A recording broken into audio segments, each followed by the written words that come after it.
Taamın duatının tertibi. Taam yiyet biz. İyen taamı iki form bolýar. Bir bolýar iyen taamın ödünki. Indi sen ödünkün öýüňdi. Yeriň başyndy.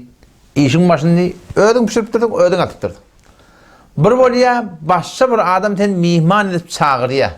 Bir teni mihman etdi, gelýär da. Hanawada bolup barýan, bir ödün bolup barýan fark etmeýär. Şonuň taamın duaty bir zat ki, çi ödüňdi, çi mihman boldy. Yani mihman bolup baran ýerinde bir artykmas şol sahibhana öýüňe ýetip etmeli dua. Taamın duasy näme? Taýda jogada elhamdülillah ellezî et'amana ve sakana ve cealena minel muslimin. Duasy. Näme dedi? Elhamdülillah şükür Allah'a. Hayta Allah ellezî et'amana vallahi ki bizi iýdirdi. Ve sakana bizi gandyrdy, içirdi.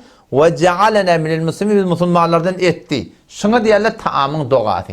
Muny elin galdyrmak da yok, muny ýüzüňe türtmek de yok yani. Näme diýip yok? Çünkü Hanefi mezhebin ulemalarından iki tane ulema kitabını ben gördüm ki bizim Peygamber Huda Aleyhisselam'ın Peygamberimiz taamın başında dua ediptir, elin kaldırmaptır, yüzünü sürtmeptir diye. Nerede geliyor? Merkat'ta geliyor. Bab-ı Da'avatta 5. cildinde şukurunu kavu açıklap ediptir. Ve de Sa'ayede de geliyor. Allah melekini rahmetullahi aleyh 2. cildinde 261. sefetinde de şu hudutta şunda var gurunu eynin ikisi bir metlep geliyor. Odam şu taydan biz sufran başında dua edecek bolsak bir Türkmenlere bir ortadaki ip tökülmekliği ödeşýärler da. Yo işim olsa her kim öz duasyny ödetdi çık gidivermeli. Yo hem de dua edip de kaptalı oturuvermeli. Bu bolýany taamyň duasy. Elbette başga da dualar bar. Sen Peygamber Hudaýsandan başga da taamyň dualar bar. O hakyny kitabı dörjünök täpde kitapda öwreniň beter gawular. Men bir gaçtyrmaýyn. İkinci gurun näme bolýar? Mihman bolup barýarsyň bir ýerde. Mihman bolup barýarsyň. Eýne şo dogratynda taamyň ýepdirdiň, elin galdyrmajak, ýüzüň oturtmajak, oturup da şeýle dogan etýärdiň.